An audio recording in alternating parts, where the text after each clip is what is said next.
Thank you very much. I'm pleased to introduce our speaker today. He was born in Montreal. His father was an army officer, and thus he lived in various locations in 3 provinces and in Germany. He has an honors Bachelor of Arts degree from Carleton, a Bachelor of Education degree from Queen's, and a Master of Education from Brock. He taught high school history and social sciences for 32 years in the Lincoln County Niagara School Boards, the last 23 years as a history head. He also taught credit courses in Europe for 3 summers for both Canadian and American students. He married Julie in St. George's Church in 1975 by both Anglican and Catholic priests. Since then, he has had a close affiliation and affection for St. George's. He told me that he wishes to express thanks and credit for the historical information he has learned from many sources, particularly from the late rector and bishop, Walter Asbill, and the late Ron Baum, who was his principal for part of his career. I'm pleased to introduce our speaker on the topic of the history of St. George's Church in St. Catharines, my friend and fellow golfer, Tom Owens.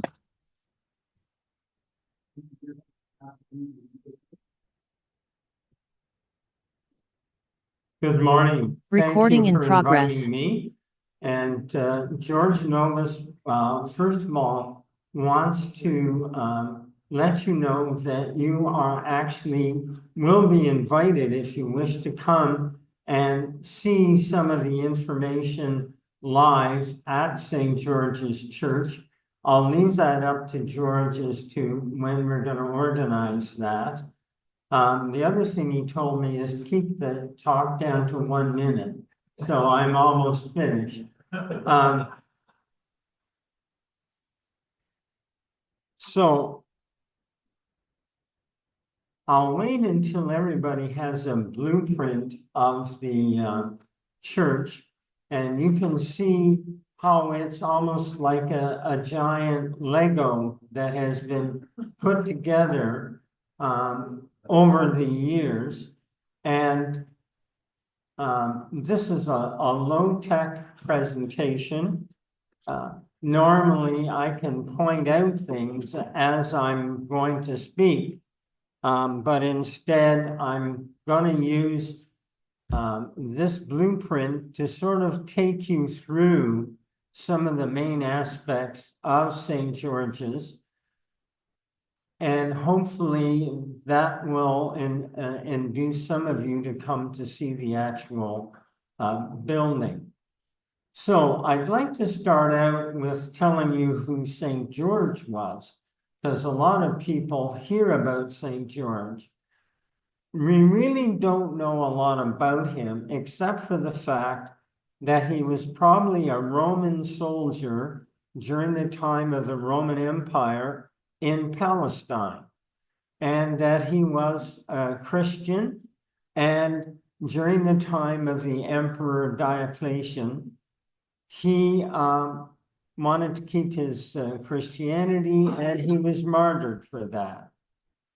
During the Crusades in the 1200s, the Crusaders learned about this man, and a lot of myths started around him. We're not sure how many even have some truth to them, but they're interesting. And of course, we all know about St. George killing or slaying the dragon.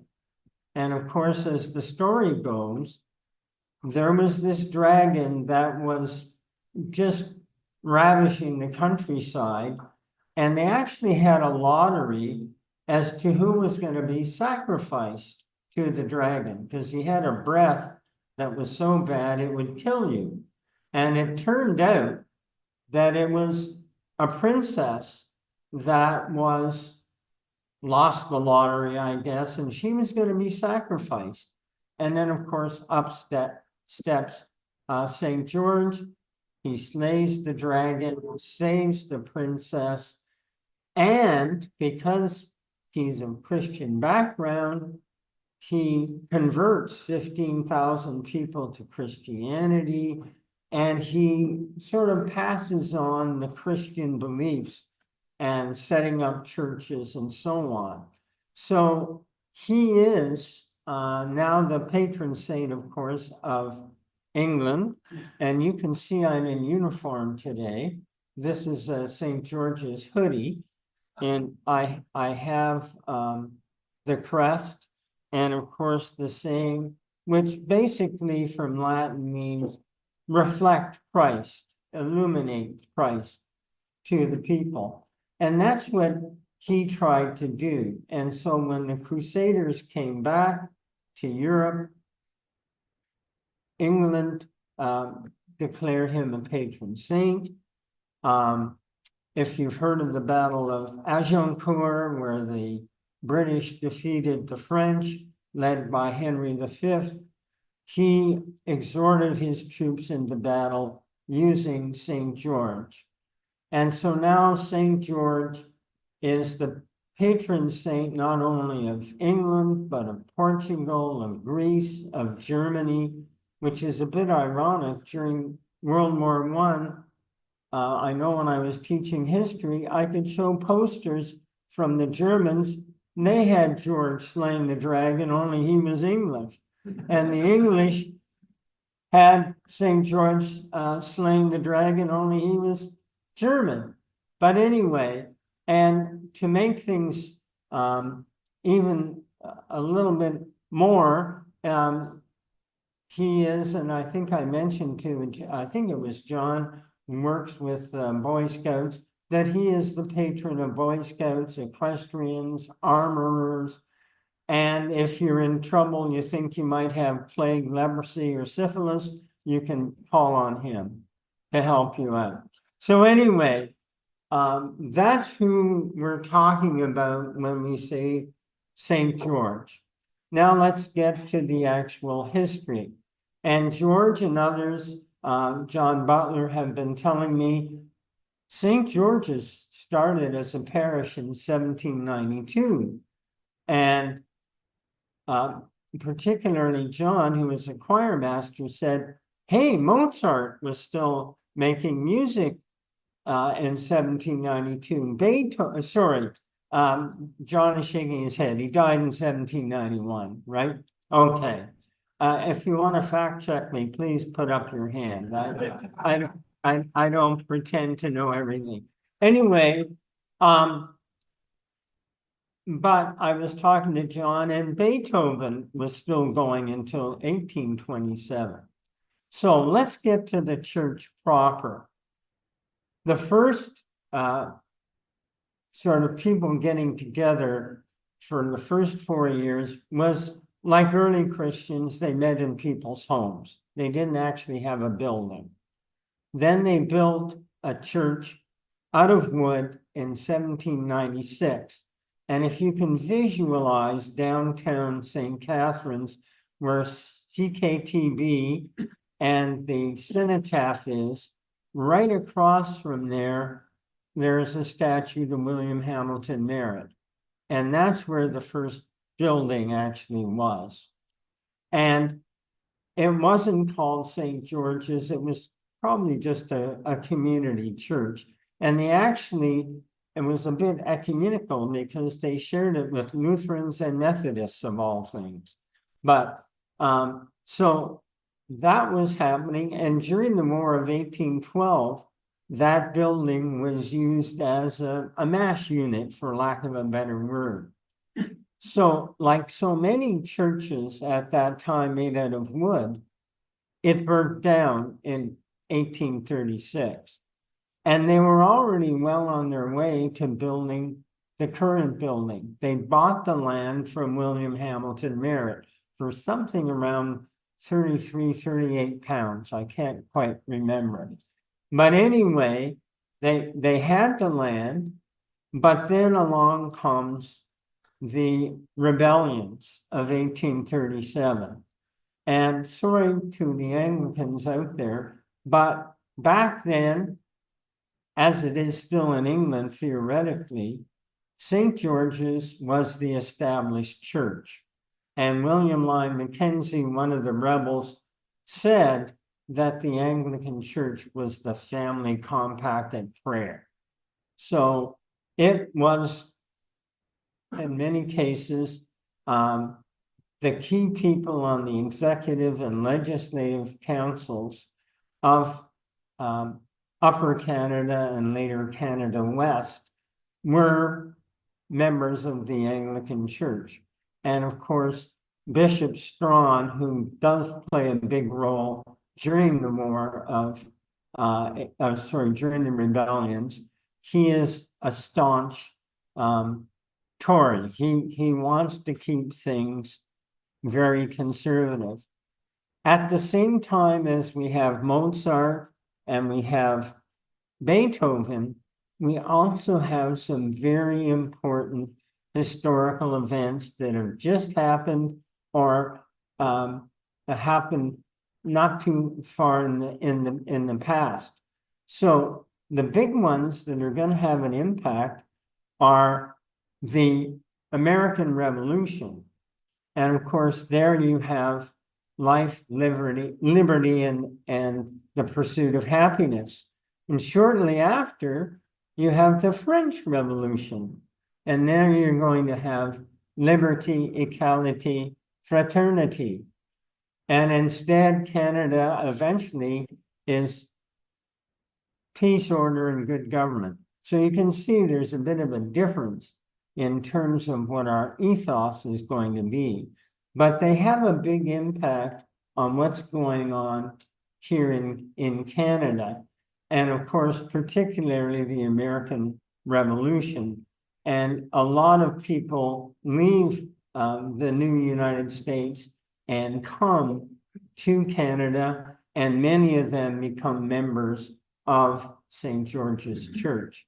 So now, if we can take a look at this blueprint that I've given to you, you can see that eventually, after the uncertainty of the rebellions, they finally have enough money, things are stable enough that they can build the original building as shown here in 1840. And it is just a rectangle, 40 by 60. And back in those days, they would have had pews that had doors on them. And some people would have actually had little not fireplaces, but stoves with chimneys going up, and their servants would keep the fires going to keep them warm during services. Eventually, those pews were replaced. And what they did is they took the doors off those pews, and they're all around the outside of and inside of the church as wainscoting. And so you can see the original doors from the pews at that time.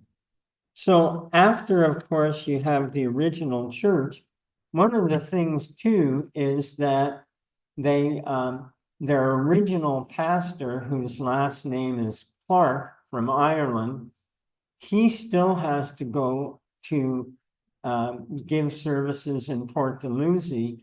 And unfortunately, within weeks of his becoming the pastor there, he's borrowed a cart with horse, actually from one of the Merritts, and he's on his way to Port Dalhousie. There's an accident and he's killed. And if you go to the link, which you can just see on the outside, it says 1992. That was put in to link the church to all the parish halls and so on, and there are gymnasiums there as well. And there's a big plaque that you can read for yourself if you know Latin. And I've been able to trick people sometimes. I pretend I'm reading the Latin, but if you look closely, there's a smaller plaque that's in English. But anyway, that's something that you can get a chance to look at. So after the original church, as you can see in 1845, we now have a steeple put on. And that steeple is actually contributed by a Nehemiah Merritt, who happens to be the brother of William Hamilton Merritt. And the steeple is contributed in memory of Thomas and Mary Merritt, their parents. And if you look up at the current steeple, it's hard to see because there's a lamp sticking out, or a light, but it gives you the information about why the steeple was donated, mentioning the parents. But it also says that back in those days, you rented a pew or you owned a pew. And so for anybody who couldn't afford that, Nehemiah Merritt contributed 12 free pews. And the other thing, which I didn't realize for quite a while, there's a spelling mistake up there because Nehemiah Merritt was a shipbuilder from New Brunswick. And if you know New Brunswick, there's St. John, New Brunswick, and there's St. John's, Newfoundland. And when they put it up there, they spelled it St. John's, New Brunswick.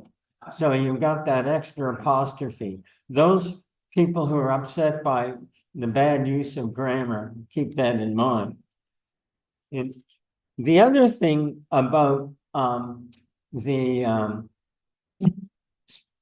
spire is that as soon as you walk in the front door, which were actually contributed in 1929, and around the front door, the current one, is what they call the sermon in stone.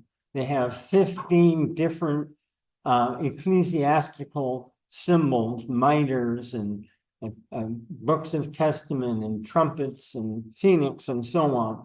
But anyway, inside, immediately as you walk into the left, there's a tombstone, and it is the tombstone of Paul Shipman.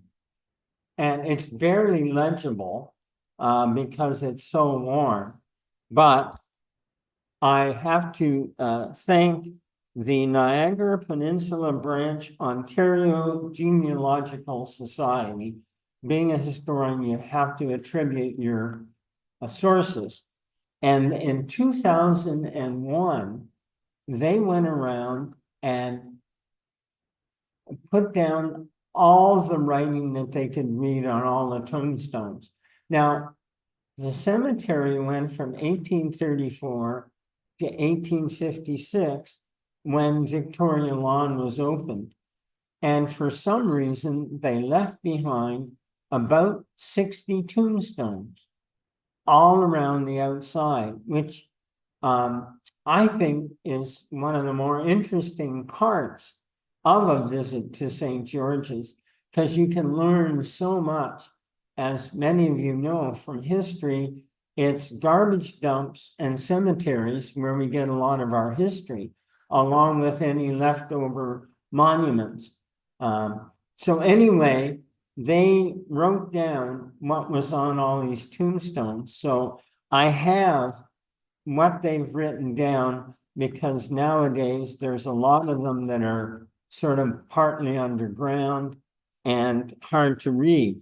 So I'll just read out to you the information that's there about Paul Shipman.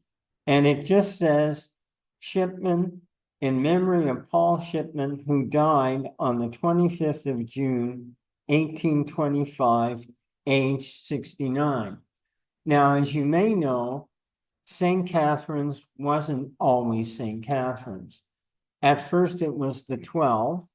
Then the Shipmans had a tavern, a place for the horses to change at the corner of St. Paul Street and Ontario Street.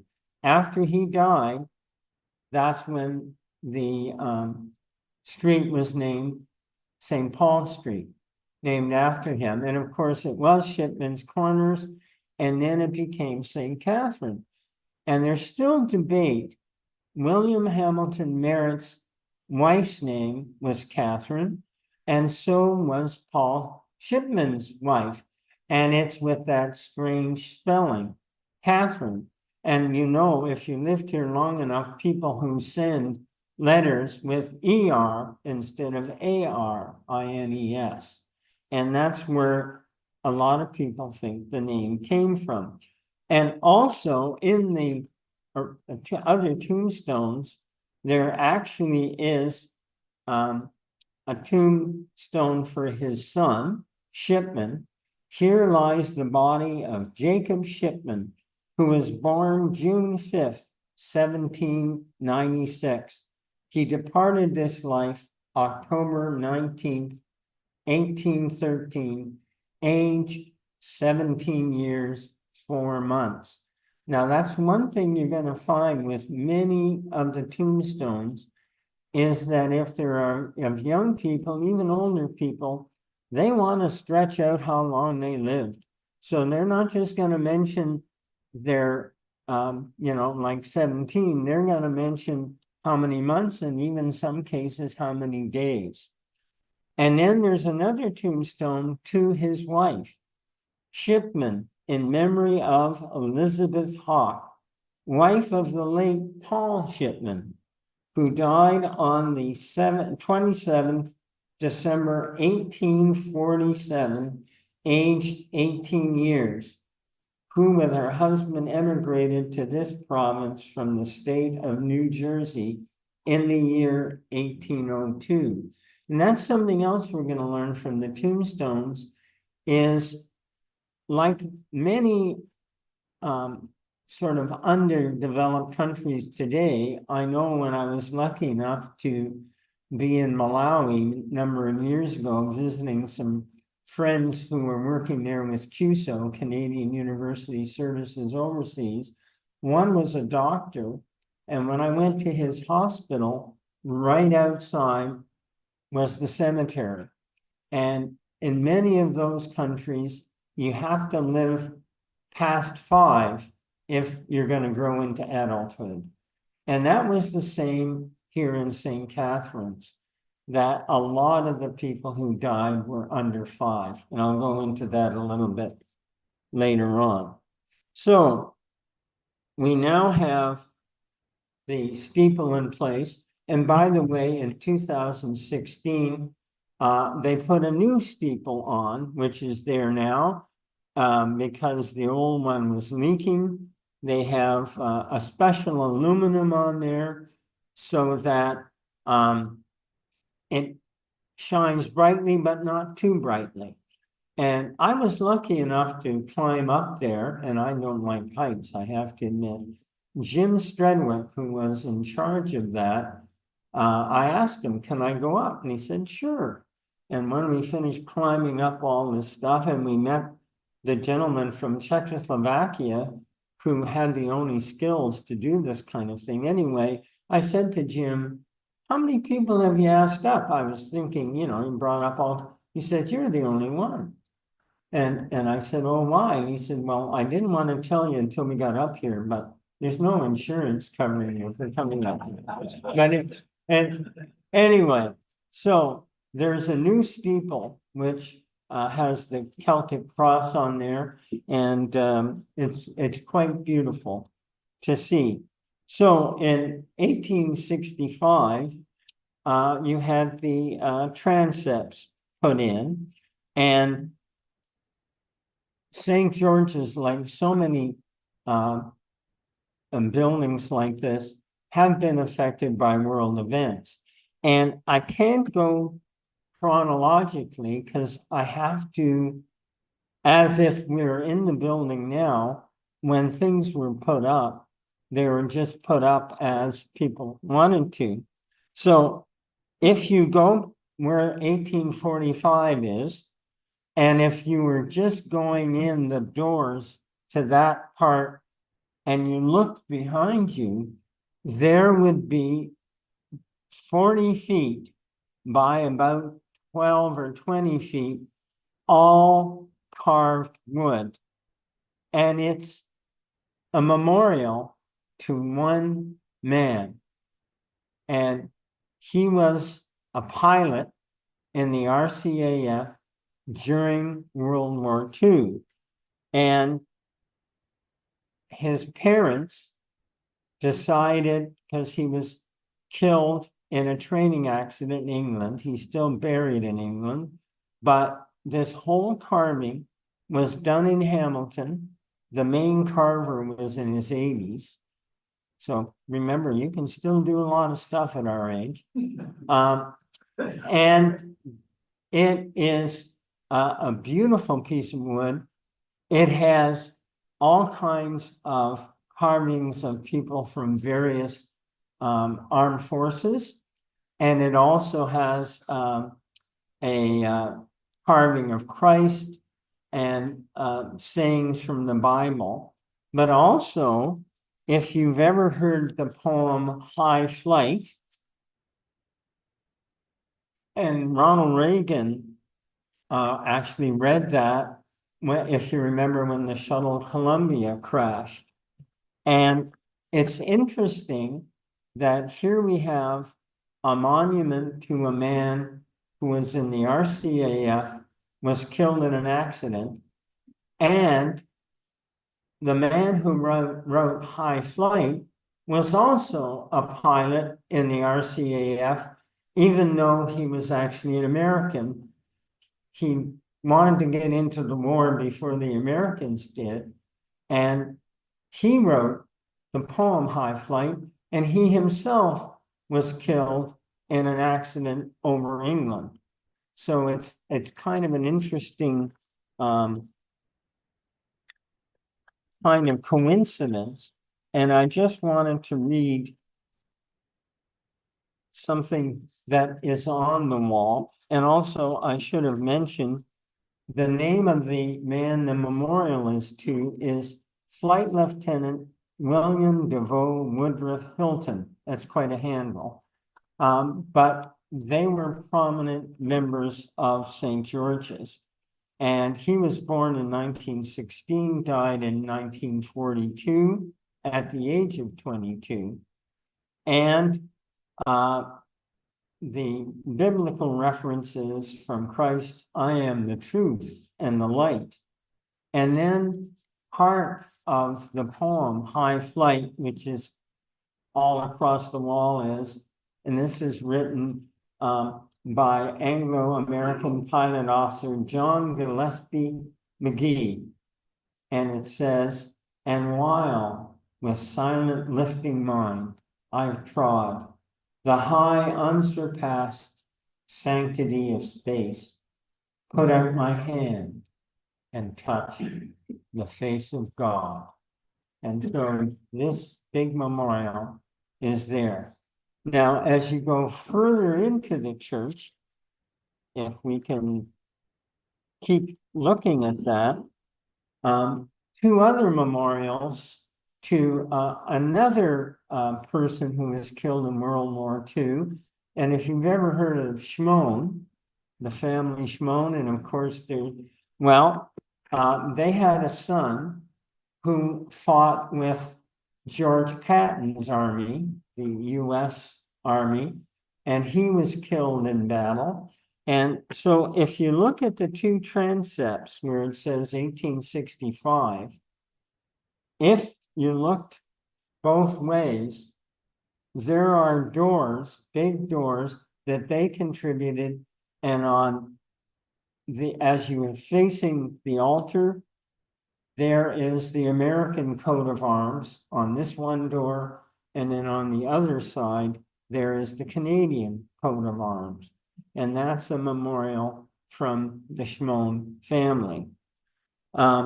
As you can see, as there was more money, as the congregation grew, the church grew, including, of course, the sanctuary where they had donated marble from Italy, a lot of plaques and so on. And of course, another big thing along walls is stained glass.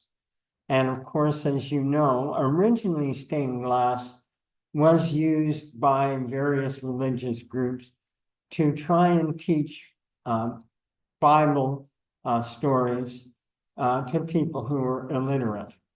And so you were able to look at a particular stained glass window and learn about the Bible. And interestingly enough, a lot of important members of St. George's who passed away, there are windows dedicated to people like the Coy family. I don't know if you remember, there used to be a hardware store downtown. There's a Feesby window. I think Feesby still run on cleaners or something, or they used to. And there's a Taylor and a Bate window. And if you look at CKTB, the radio station, TB is Taylor Bate, because before it was a radio station, it was a brewery. And it was the Taylor Bates Brewery. And they were important members of, sorry, thank you. I've been given coaching to speak into the mic. And I'm going to end soon because I've gone past my minute that George said I should speak. Now, the only other thing, I mean, there's so many other things that I could talk about within the church. I just wanted to mention a couple of things about the cemetery. And first of all, I used to, when I was teaching OAC grade 13, I used to have my students do a historical scavenger hunt of downtown St. Catharines, plaques, monuments, and then we'd end up visiting the cathedral and then St. George's. And that's when I got a lot of help and advice on the history from, at that time, the rector, Walter Asbill, who later became bishop, and Ron Baum, who was a member of St. George's and was my principal. And I learned a lot from them. So the tombstones, as I said, there were about 60 of them. And just to give you an overview, because I used to have my students work in teams, write down what they could find on the tombstones, and then they would gather in groups and share what they had. So there are 68 individuals from under 1 to 83, 36 males, 24 females. 22 of those were under 5, as I mentioned before, that, you know, you had to last till 5. And of course, a lot more of the tombstones of poor people would have been in wood and so on, which are long decayed. The median age of death was 21 to 25. So you can see that life was brutish and short. And you could also see where they were born. Upper Canada, which later became Canada West. Somebody was even born in Port Dalhousie. A lot of people were born in England, Ireland, and as loyalists, they came from Rhode Island, New York, Massachusetts, New Jersey, and even from California. So these are things that you can learn about. And then I'll just read a couple of the more prominent tombstones, and then I'll leave you in peace. One of the best trio of tombstones, and it's made of the finest marble or some similar material, is to 3 people who died all in the same incident. And I have to admit, well, I'll read them to you, and I love the epitaphs. Gordon, here rests the mortal part of Carolyn Merritt, wife of James Gordon Esquire, died the 8th of February, 1824, aged 32. The best of warmest hearts, alas, now cold lies here in death.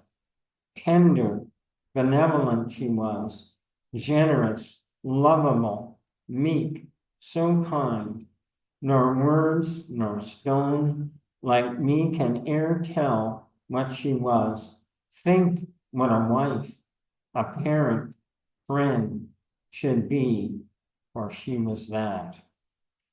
And then Gordon, sacred to the memory of Caroline, daughter of James and Carolyn Gordon, died 8th February, 1824, age 12. Sweet, tender flower that promised all a parent's fondest wish could paint, soft, gentle, kind to nature's call, affection's child without a taint. This world with her loved parent left, for life where death nor grief is known, that fond maternal hears cleft. And there's the third one, a companion. They all died in the same incident. And when I was doing tours, I used to say, well, it happened in February and they were crossing the Niagara. I wonder if they were in a sleigh and tried to cross and went through the ice. But when I was doing a tour, one of the people who was there on the tour said, no, that didn't happen. There is no ice that forms in the Niagara in that place. It would be open water. He said they probably died in a ferry accident. And he was right. But a ferry back then may have been somebody rowing a boat. But anyway, I did some research. And although this event happened February 1824, in the Quebec Gazette of March the 4th, they mentioned the accident and that they were sucked down on a ferry. And so that was, I've learned a lot in terms of doing that. So on that note, way past my minute, thank you very much for having me.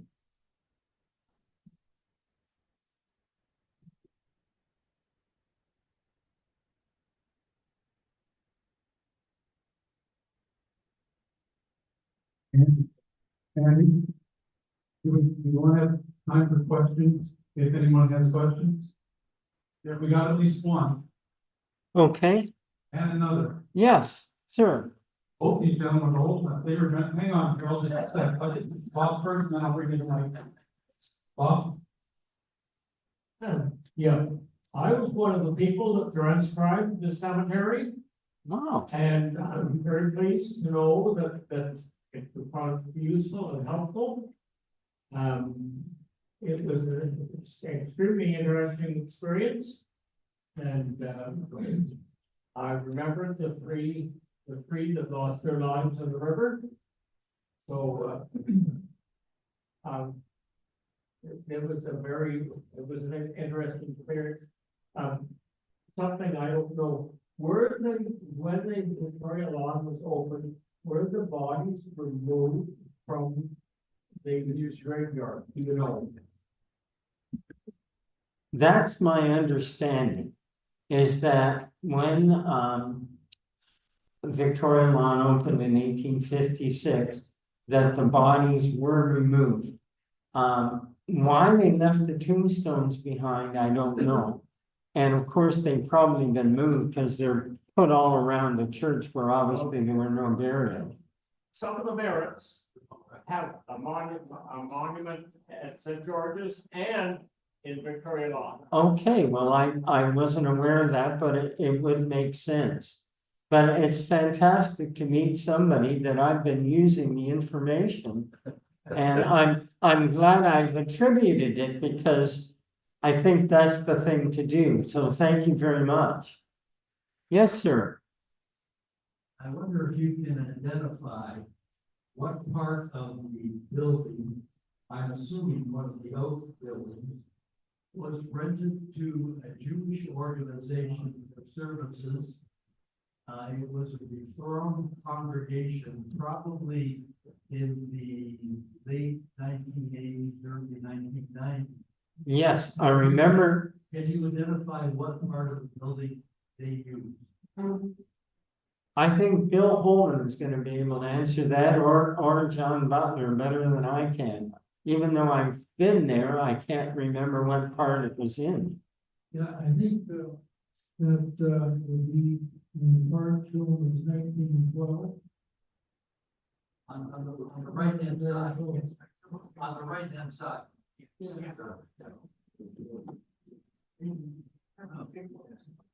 Other questions? John? Good question. Good question. I was just going to throw a little comment that, unless they were deemed to grow that wonderful home high flight, was only 19 when he died. Okay,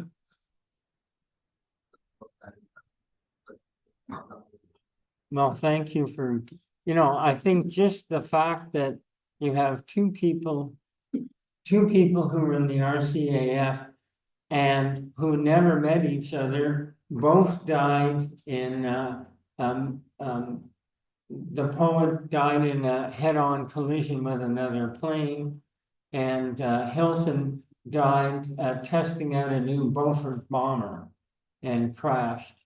George? Further to the comments about the Jewish temple, it's called the Temple Tikva.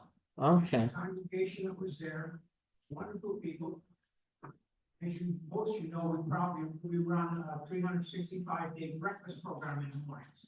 right, During Christmas, the Jewish congregation would contribute people to look after breakfast, so our folks would be out at services. That's more or less, it was a lovely arrangement, and there must be a reason why they installed the temple Tekla, it was in that building behind the church. Thank you. Thank you, George. yes, sir, Hang on a minute, Tom, let me get the mic. The sure, microphone is mostly so that the people on Zoom have a chance to even do the questions. Because Okay. those some of us older folks in the room. well, I know, I got my hearing aids too, yes. Yes, sir, Well, I want to thank you for this fantastic presentation. well, thank you, Listening to the history of being American, and the set of ancestors of the ones you're referring to, it's a pleasure to hear. Thank you very much. you're more than welcome. And also, I didn't have time, but there's some wonderful Merritt tombstones. One particularly, that if you can bear with me, I found very interesting. It says Merritt, in memory of Thomas Merritt Esquire, born October 28th, 1759. Cornet in the Queen's Rangers under Colonel Simcoe during the American Revolution, and major commanding the cavalry of this frontier in the War of 1812. Appointed surveyor of woods and forests on the 29th May 1800, and sheriff of Niagara District on the 5th of October 1803. He departed this life on the 12th of May 1842, aged 83. He's the oldest. Also in memory of his beloved wife Mary, who departed this life 21st of March 1843. And of course, they're the two people that are commemorated in the 1845 spire that's given by Nehemiah Merritt. So just rounding the circle there. Thank you very much for your attention, and I'm sorry I went over 1 minute.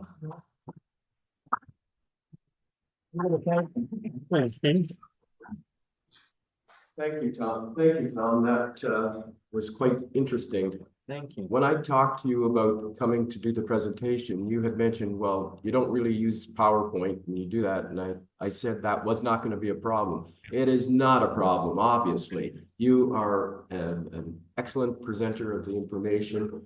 And clearly you have a warm heart in terms of being able to serve this information up and share it with us.